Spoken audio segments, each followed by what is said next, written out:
கொத்து கொத்தான மலர்கள், விதவிதமான கீரை வகைகள், மல்லிகை பூச்செடி, குண்டுமல்லி, அடுக்குமல்லி பூச்செடிகள், இதெல்லாம் எப்படி ஈஸியாக பூக்க வைக்கிறது. நம்ம கிச்சனில் போடுற வேஸ்ட் மூலமாகவே நம்ம செடிகளுக்கு அதை உரமாக கொடுத்து அதை நம்ம நல்ல ஒரு பலனை பெறலாம். அதை எப்படி பெறலாம் அப்படின்றத ஒரு மெத்தட் இருக்குது. அதுதான் இந்த வீடியோ ஸ்கிப் பண்ணாமல் தொடர்ந்து பாருங்கள்.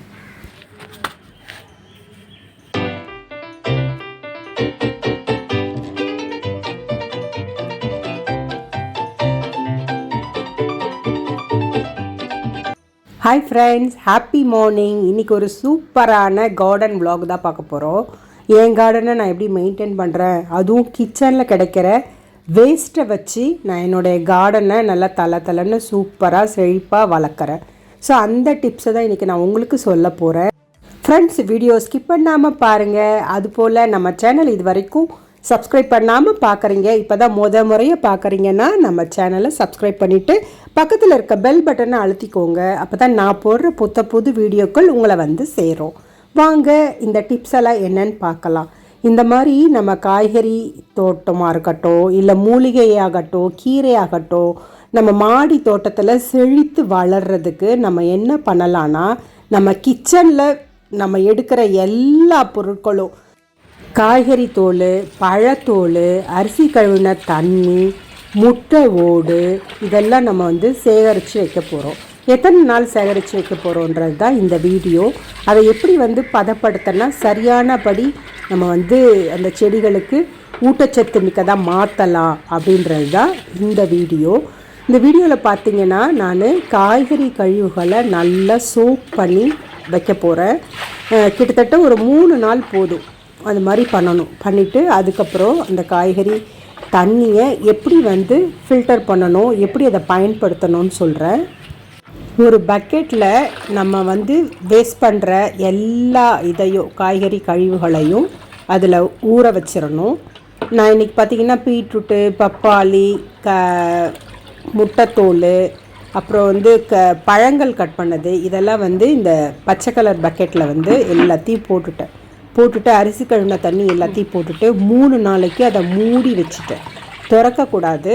அப்போ நிறைய அதில் நுண் கிருமிகள் உருவாகும். அந்த கிருமிகள்லாம் என்னென்னா இந்த செடிகளுக்கெல்லாம் நல்ல ஊட்டத்தை கொடுத்து நல்லா செழிப்பாக வளரும். அதாவது அதில் உண்டாகிற மைக்ரோ ஆர்கானிசம்ஸ், பாக்டீரியாவாகட்டும் இல்லை ஃபங்கை ஆகட்டும், நம்மளுக்கு யூஸ் கிடையாது. ஆனால் இந்த செடிகளுக்கு ரொம்ப யூஸ்ஃபுல்லாக இருக்கும். கொஞ்சம் ஸ்மெல் வரும், வேணும்னா நம்ம மாஸ்க் போட்டுக்கலாம் இதை தயாரிக்கும் பொழுது. ஏன்னா நம்ம மூடி வைக்கல, அது ஃபெர்மெண்ட் ஆகுதில்ல, அதனால் கொஞ்சம் ஸ்மெல் வரும். ஆனால் செடிகளுக்கு பார்த்திங்கன்னா அதுதான் சிறந்த ஊட்டச்சத்தாக நல்லா தலை நீங்கள் பாருங்கள், வெற்றிலை கொடி எப்படி படர்ந்து அழகாக வளர்ந்துருக்கு. ஒன்றுமே இல்லைங்க, இந்த மாதிரி தான் கொடுக்கறது. தண்ணி ஊற்றுவேன், எப்போமாவது உரம் வாங்கி போடுவேன். ஸோ இப்போ உரத்தெல்லாம் நான் கம்மி பண்ணியாச்சு. 100 ரூபா கொடுத்து வாங்குறத விட நம்ம வீட்டிலே செய்யும் பொழுது இந்த மாதிரி சூப்பரான மலர்கள், டெய்லி எங்கள் தோட்டத்தில் மலர் இருக்கும், காய் இருக்கும், ஏதாவது ஒன்று நம்ம பறிக்கலாம். நம்ம இருக்கிற சின்ன இடத்துல ஒரு தோட்டத்தை போட்டுட்டு இந்த மாதிரி செய்யும் பொழுது ரொம்ப அருமையான பலனை நம்ம பெறலாம். அந்த தண்ணியை அப்படியே ஊற்றக்கூடாது.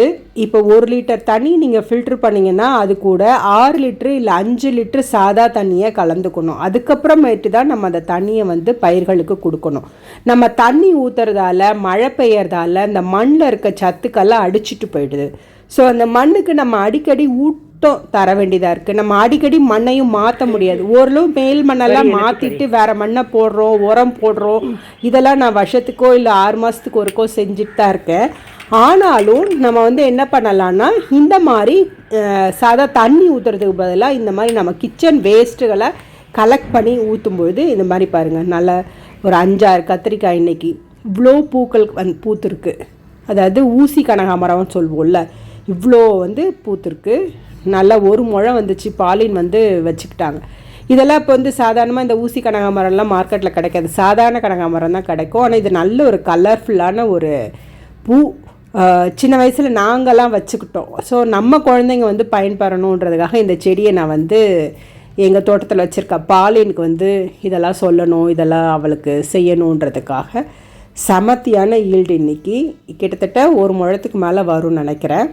கத்திரிக்காய் பாருங்கன்னா வாரத்துக்கு ஒருக்க கத்திரிக்காய் அறுவடை பண்ணிடுறேன். ஏன்னா அது பூக்குது காய்க்குது இந்த மாதிரி மாறி மாறி இருக்குது. இதனுடைய ரகசியம் பார்த்தீங்கன்னா இதுதான். அப்புறம் வேப்ப எண்ணெய் கூட சொல்லியிருப்பேன். வேப்ப எண்ணெய் வந்து வாரத்துக்கு ஒருக்க தண்ணியில் ஒரு முடி வேப்ப எண்ணெய் வந்து 30 ml கிட்டத்தட்ட ஒரு 2 லிட்டர் தண்ணியில் கலந்து அதையும் தெளித்து விடணும். அப்படி பண்ணும்பொழுது என்ன ஆகுதுன்னா பூச்சி வராமல் இருக்குது, செடிகள் வந்து நல்லா செழிப்பாக வளருது. இது பார்த்திங்கன்னா நான் கொடைக்கானலில் வாங்கிட்டு வந்த ரோஸு நல்லா சூப்பராக இருக்குது. சின்ன சின்னதாக தான் பூக்கும், ஆனால் நல்லா கலர்ஃபுல்லாக இருக்கும். நல்ல அருமையான ஒரு தோற்றத்தை கொடுக்கும் கார்டனுக்கு. இந்த மல்லிகை செடி பார்த்திங்கன்னா சுத்தமாக காஞ்சி போய் ஒரே ஒரு ஸ்டெம் மட்டும்தான் இருந்துச்சு. சரி தூக்கி போடுறதுக்கு முன்னாடி இதை வந்து வெயிலில் நல்லா படுற மாதிரி வைக்கலாம் அப்படின்ட்டு அந்த பாரப்பட் வாலில் வச்சுட்டேன். இந்த மல்லிகை செடியை வச்சுட்டு அதனோட இலைகளெல்லாம் உருவி விட்டுட்டு இந்த மாதிரி கிச்சன் வேஸ்ட்டை தான் போட்டது. அதுவும் டைரெக்டாக போடாமல் தண்ணியாக கொடுத்துட்டு வரும்பொழுது நல்ல ஒரு பலனை கொடுக்கும். டைரெக்டாக கொடுக்கும்பொழுது இப்போ மழை காலத்தில் மரவட்டைங்க வந்துடுது. ஸோ அதுக்கு தனியாக நம்ம எக்ஸ்ட்ரா வேறு நீம் ஆயிலெலாம் ஊற்ற வேண்டியதாக இருக்குது. அப்புறம் இன்னும் ஒரு மெத்தட் நான் ஒன்று சொல்லியிருந்தேன். அந்த மெத்தடோடைய வீடியோவை வீடியோடைய லிங்க்கை வந்து நான் இதில் கொடுக்குறேன், டெஸ்கிரிப்ஷனில் பார்த்துக்கோங்க. அந்த மெத்தடில் கூட நீங்கள் ப்ரிப்பேர் பண்ணி தண்ணி ஊற்றினா இந்த மரவட்டைங்க வராது. அப்போ டைரெக்டாக நம்ம கிச்சன் வேஸ்ட்டை போடும்பொழுது என்ன ஆகுதுன்னா அதில் வந்து மரவட்டைங்கெல்லாம் தங்கி ஃபார்ம் ஆகிறதுக்கு அதிகமாகிறதுக்கு தொந்தரவு வந்து ஜாஸ்தியாகிடும் நம்மளுக்கு. அதனால் நான் அதை மாதிரி நிறுத்திட்டு இந்த மாதிரி ஊற வச்சுட்டு போடுறேன். இந்த மாதிரி ஊற வச்சுட்டு போடும்பொழுது சப்போஸ் உங்களுக்கு அந்த ஸ்மெல் பிடிக்கலன்னா மாஸ்க் போட்டுக்கோங்க. மாஸ்க் போட்டுட்டு கையில் உரையெல்லாம் போட்டுக்கோங்க. போட்டுட்டு நீங்கள் வந்து அந்த தண்ணியை மிக்ஸ் பண்ணி எல்லா செடிகளுக்கும் வாரத்துக்கு ஒருக்க கொடுத்துட்டு வரலாம். சூப்பராக இருக்குது பாருங்கள் மல்லிகைப்பூ. இது தூக்கி போட இருந்த செடியில் வந்து இவ்வளோ மொட்டுக்கள் இவ்வளோ மலர்கள். டெய்லி பாலினுக்கு வந்து பூ ஏதாவது வாசனை பூ சாயங்காலம் இந்த மாதிரி ரோஸு கடகமரம் இதெல்லாம் வந்து மார்னிங் டைமில். ஸோ இந்த மாதிரி நம்ம குழந்தைங்களுக்கு வச்சு விடலாம். இது பாருங்கள் ஒரு சின்ன விதை தான் இவ்வளோ பெரிய முடக்கத்தான் கீரை வந்து வளர்ந்துருக்கு பாருங்கள். இந்த மழைக்கு சூப்பராக வளர்ந்துருக்கு. இது பாருங்கள் புதுசாக தளிர்கள் வந்திருக்கு. எல்லாமே அந்த தண்ணியை ஊற்றினுடைய மகத்துவம் தான். இந்த வாரத்தில் நிறைய கத்திரிக்காய் கரும்பு வளர்ந்துருச்சு நல்லா. இங்கே பாருங்கள் ரோசஸ், பன்னீர் ரோசஸ். ஸோ இந்த மாதிரி சூப்பராக உங்கள் கார்டன் மாறிடும். நீங்களும் இந்த டிப்ஸை வந்து பயன்படுத்துங்க. ரிசல்ட் எப்படி இருந்தது அப்படின்றத கமெண்ட் செக்ஷனில் சொல்லுங்கள். இப்போ நான் இந்த மல்லிகை செடியில் உருவி வச்சுருக்கேன், மறுபடியும் அது நல்லா பூக்க ஆரம்பிக்கும். இந்த டிப்ஸ் எல்லாம் உங்களுக்கு பிடிச்சிருக்குன்னு நம்புகிறேன். பிடிச்சிருந்தா இந்த வீடியோக்கு ஒரு லைக் கொடுங்க. உங்கள் ஃப்ரெண்ட்ஸ் அண்ட் ஃபேமிலிஸ்க்கு ஷேர் பண்ணி விடுங்க நம்ம சேனலை. இப்போ தான் நம்ம சேனலில் பார்க்குறீங்க முறையானா கட்டாயம் சப்ஸ்கிரைப் பண்ணுங்கள். உங்களுடைய அன்பான ஆதரவால் தான் இந்த சேனல் வந்து மேலும் வளர்ந்துட்டுருக்கு.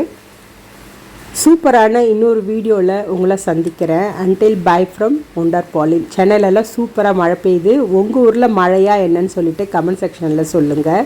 இந்த மழை காலத்தை உங்கள் மாடி தோற்றத்தை நல்லா வளமையாக்கிறதுக்கு நம்ம சேனலில் நிறைய டிப்ஸ் இருக்குது.